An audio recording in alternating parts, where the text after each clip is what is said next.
We are just days away from the trial of Axel Rudak Cabana, a case that has gripped the nation and promises to be one of the most high-profile legal proceedings in recent memory.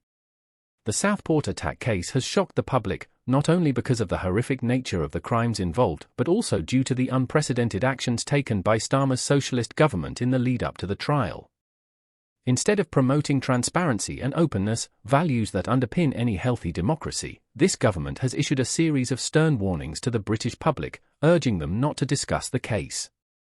The heavy-handed nature of these directives raises critical questions about the true motives behind this gag order and what it means for justice and accountability in the United Kingdom.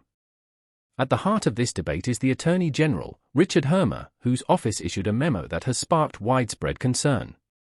The memo, framed as a reminder of contempt of court laws, went far beyond its stated purpose. The language used in the directive bordered on intimidation, with an almost chilling effect on public discourse. For many, it felt like an attempt to silence legitimate discussion and inquiry under the guise of protecting the trial's integrity. But is this really about safeguarding justice? Or is it an elaborate strategy to suppress scrutiny and control the narrative surrounding the case? These are the questions that every citizen should be asking. On January 20th, the trial of Axel Rudak Cabana will begin at Liverpool Crown Court. Cabana stands accused of committing 16 heinous offences, including the brutal murders of 3 young girls and the attempted murder of 10 others, 8 of whom are children. The details of the Southport attack are harrowing, painting a picture of unspeakable violence and pain. Yet, as horrific as these crimes are, the focus today is not solely on Cabana's alleged actions, but on the broader implications of the government's handling of the case. This isn't just a legal matter, it's a litmus test for our justice system and the integrity of those who oversee it. Richard Hermer, the man at the center of this controversy, has a contentious history that warrants closer examination. Hermer was not elected by the public nor selected through a transparent, democratic process. Instead, he was parachuted into the role of Attorney General as a close ally of Keir Starmer. To secure his appointment, Hermer was granted a peerage, a lifetime seat in the House of Lords, bypassing any form of public accountability. This alone should raise eyebrows, but when you delve deeper into Hermer's past, the concerns grow even more significant. Hermer has a track record that many find troubling. He is perhaps best known for his work defending controversial figures such as IRA leader Gerry Adams. In fact, Hermer went so far as to secure compensation for Adams following his detention, a move that felt like a slap in the face to the victims of IRA terrorism. This pattern of advocacy raises uncomfortable questions about his priorities and the values he brings to one of the most powerful legal roles in the country. It's one thing to provide legal representation, it's another to actively pursue outcomes that many perceive as being at odds with justice and accountability. Hermer's ties to Starmer run deep, further complicating the situation. He has been a staunch Labour supporter since his youth and even donated £5,000 to Starmer's leadership campaign.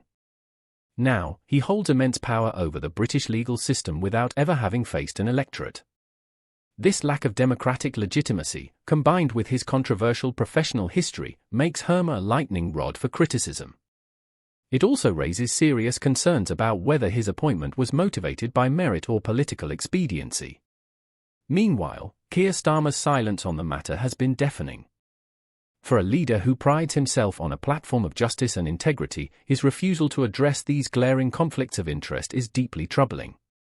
Why has Starmer avoided questions about Hermer's qualifications and impartiality? What is he afraid of? His silence speaks volumes and only adds to the growing sense of unease surrounding this government's actions. The broader context here cannot be ignored. The government's aggressive efforts to suppress discussion of the Southport case feel like more than a simple attempt to protect the integrity of the trial. They seem designed to control the narrative, to prevent the public from connecting dots that could prove embarrassing or incriminating for those in power.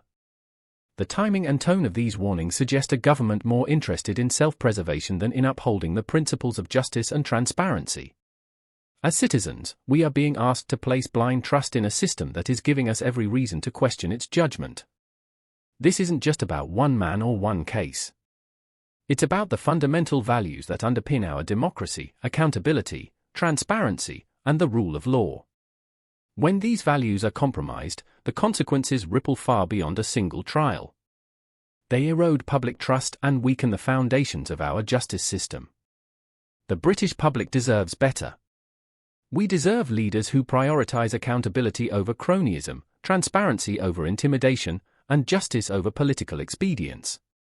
The actions of the Attorney General, the dubious nature of his appointment, and the government's heavy-handed warnings all point to a troubling pattern of behavior that should concern every citizen.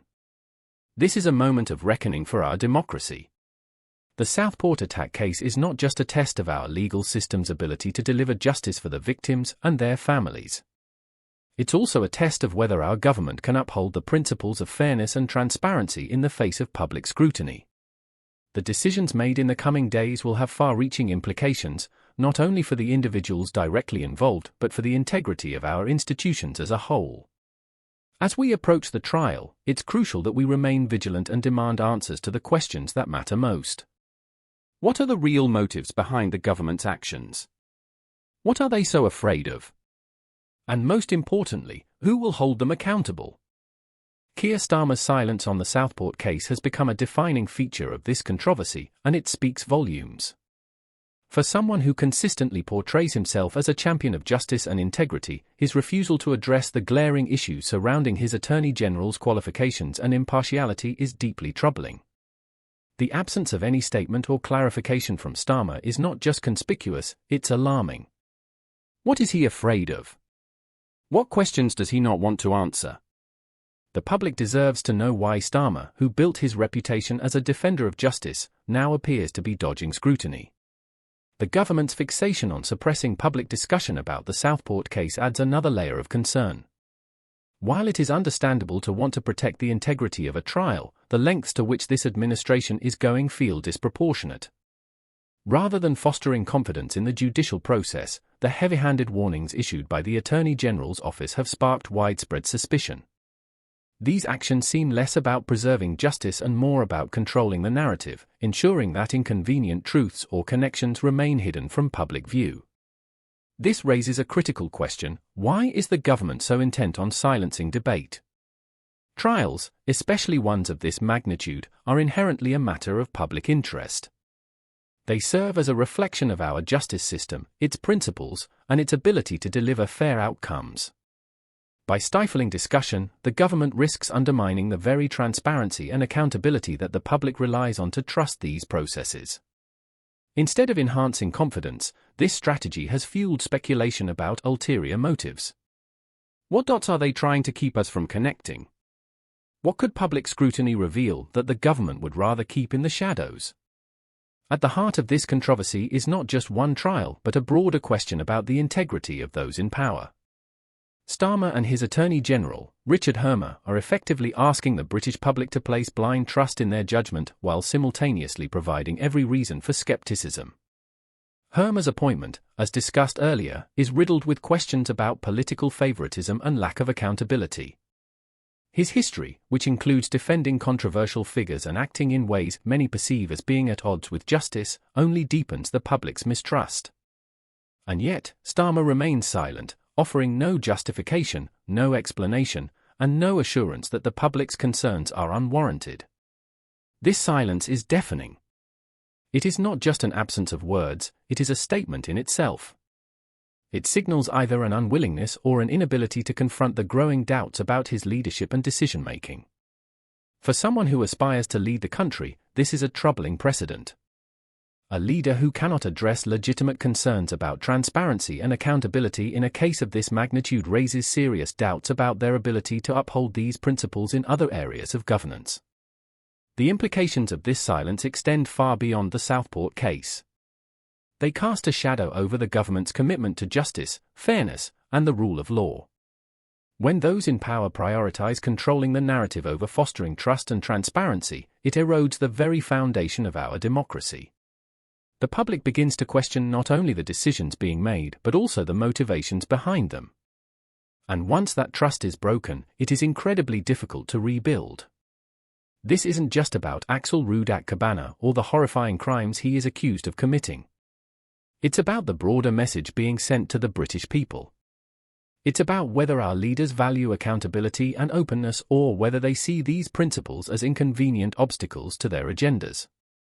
The doubling down on warnings, the Attorney General's questionable background, and Starmer's eerie silence paint a picture of a government more concerned with self-preservation than with serving the public interest. The Southport case, horrific as it is, has become a litmus test for our justice system and for those who oversee it. Will this be a moment where transparency and accountability prevail, or will it mark yet another chapter in a growing trend of political expedience trumping the public good? The British public deserves better. We deserve leaders who prioritize the principles of justice over personal alliances, who value transparency over intimidation, and who are willing to answer difficult questions rather than hide behind silence. As we approach the trial, these questions loom larger than ever. What is Keir Starmer afraid of? Why does he refuse to address the legitimate concerns surrounding his Attorney General? What is the government trying to suppress, and why? These are not just abstract questions, they are fundamental to understanding the motivations of those in power and to ensuring that justice is served not just in this case, but in every case moving forward. The British public deserves leaders who recognize that accountability is not a burden but a cornerstone of democracy. We deserve leaders who understand that trust is not given, it is earned through actions that reflect integrity, fairness, and a commitment to the truth. Starmer and his government have a choice to make. They can continue to hide behind silence and heavy-handed warnings, or they can step forward, address the public's concerns, and demonstrate that they are committed to the principles they claim to uphold. This is a critical moment, not just for the Southport case, but for the integrity of our justice system and the trust that the public places in it. The decisions made now will have far-reaching consequences, shaping not only the outcome of this trial but also the public's confidence in the leaders and institutions that are meant to serve them. The British public is watching, and we will not settle for anything less than the transparency, accountability, and justice that we deserve. In a development that could significantly impact international relations, incoming US President Donald Trump is preparing to make a critical decision regarding the future of the Chagos Islands. This issue, long mired in diplomatic tension, has taken on new urgency after Britain's Labour government agreed to delay negotiations at the direct request of Trump's team. This move has sparked a wave of speculation and concern about the geopolitical stakes involved, particularly as senior members of Trump's incoming administration have raised alarms over potential threats posed by ceding control of the islands to Mauritius. Reports suggest that key figures in Trump's inner circle, including Secretary of State-designate Marco Rubio and National Security Advisor Mike Waltz, are particularly worried that such a transfer could bolster Chinese military interests. The Chagos Islands, and specifically the Diego Garcia Air Base, represent a strategic linchpin for Western powers in the Indian Ocean, serving as a critical hub for military operations and intelligence gathering. Any shift in ownership could have profound implications for regional security, especially at a time when US-China relations are fraught with tension. Trump is expected to formally review the situation following his inauguration. Sources close to the administration have indicated that the president-elect will receive a comprehensive briefing on the matter, including classified intelligence about the strategic importance of Diego Garcia and the potential consequences of altering its current status. This delay, while contentious, reflects the weight of the decision at hand. As one UK government source explained, the two governments have been in discussions, and it's only right that they carefully examine all aspects of the deal before moving forward. The backdrop to these deliberations is a growing sense of unease about China's expanding influence across the globe. Trump's administration has consistently taken a hardline stance against Beijing, framing the Chinese government as a direct challenge to Western values and security. Allowing Mauritius to take control of the Chagos Islands, critics argue, could inadvertently open the door for Chinese interests to gain a foothold in this strategically vital region. This possibility has drawn the attention of US lawmakers, including Republican Senator John Kennedy, who recently met with UK policy experts to discuss the potential ramifications. Kennedy and others have expressed concern over what they describe as the UK government's relentless legal maximalism in pursuing the deal, suggesting that such an approach could inadvertently compromise broader Western security interests. As the debate unfolds, Trump's presidency is poised to begin under the shadow of significant geopolitical challenges. Relations with China are expected to dominate his administration's early agenda, with the Chagos Islands emerging as a flashpoint in this broader struggle. Just days before his inauguration, Trump claimed to have had a very good phone call with Chinese President Xi Jinping, expressing optimism about the potential for cooperation. "It is my expectation that we will solve many problems together," Trump stated, though his administration has simultaneously signaled its intent to take a tougher stance on trade and security issues. The situation is further complicated by Britain's own internal calculations. Chancellor Rachel Reeves recently traveled to China to negotiate trade agreements, signaling a desire for closer economic ties even as the US takes a more adversarial approach. This divergence in strategy underscores the complexity of maintaining unity among Western allies in the face of shifting global dynamics.